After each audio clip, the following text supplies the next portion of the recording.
অনেক সময় বাচ্চারা বাইরে গিয়ে বায়না করে ম্যাঙ্গো জুস খাবে, সেটা ফ্রুটি হোক কিংবা মাজা অথবা স্লাইস, যাই হোক না কেন।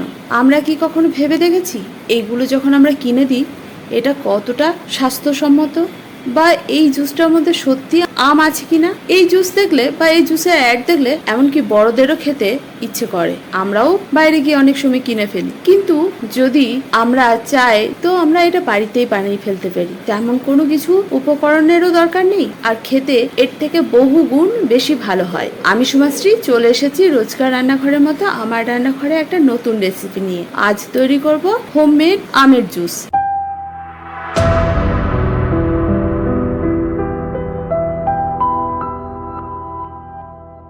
এটা তৈরি করতে লাগবে দুটো পাকা আম, একটা কাঁচা আম, টেস্ট অনুযায়ী চিনি, হাফ টেবিল চামচ ভিনিগার কিংবা লেবুর রস। এবার বলি কিভাবে তৈরি করবেন। প্রথমে আমগুলোকে বেশ কিছুক্ষণ জলে ভিজিয়ে রেখে দিতে হবে। এবার ধুয়ে নেওয়া আমগুলোকে খোসা ছাড়িয়ে নিতে হবে। আমগুলো খোসা ছাড়ানোর পরে সেটাকে টুকরো টুকরো করে নিতে হবে। এরপর একটা মিক্সিং জারে এই কাঁচা আম পাকা আমের টুকরোগুলোকে দিয়ে ভালোভাবে একটা পেস্ট তৈরি করে নিতে হবে। এখন আমাদের আমের পেস্ট রেডি। অন্যদিকে একটা কড়াই গরম করতে দিতে হবে। রান্নাটা পুরোপুরি হালকা আঁচে হবে, তাই একটুখানি গরম হয়ে যাওয়ার পরে দিয়ে দিতে হবে আমের পেস্টটাকে। আমের পেস্ট দেওয়ার পরে ক্রমাগত এটাকে নাড়াচাড়া করতে হবে, নয়তো পোড়া লেগে যেতে পারে। বেশ কিছুক্ষণ আমের পেস্টটাকে নাড়াচাড়া করার পরে যোগ করতে হবে একে একে চিনি, আর চিনি নিয়েছি হাফ কাপের মতো। সামান্য ফুড কালার, চাইলে এটা স্কিপ করা যেতে পারে। আর যোগ করতে হবে ভিনিগার। আমি এখানে হাফ টেবিল চামচ ভিনিগার ইউজ করেছি।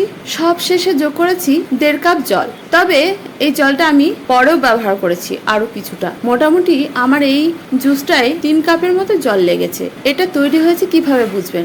দেখবেন আমের কালারটা চেঞ্জ হয়ে গেছে আর ঘনত্বটাও দেখে বোঝা যাবে। চাইলে একটু টেস্ট করে দেখে নিতে পারেন। রান্না যখন কমপ্লিট হয়ে যাবে তখন এটাকে নর্মাল তাপমাত্রায় আসা পর্যন্ত অপেক্ষা করতে হবে। যখন এটা বেশ ঠান্ডা হয়ে যাবে বা নর্মাল তাপমাত্রায় চলে আসবে, তারপরে এটাকে ছাঁকনিতে ভালোভাবে ছেঁকে নিতে হবে, যাতে কোনো আমের আঁশ না থাকে বা কোনো মোটা দানা না থাকে। এবার এই পাতটাকে আপনারা ঠান্ডা জল কিংবা বরফ যা কিছু সাহায্যে পরিবেশন করতে পারেন।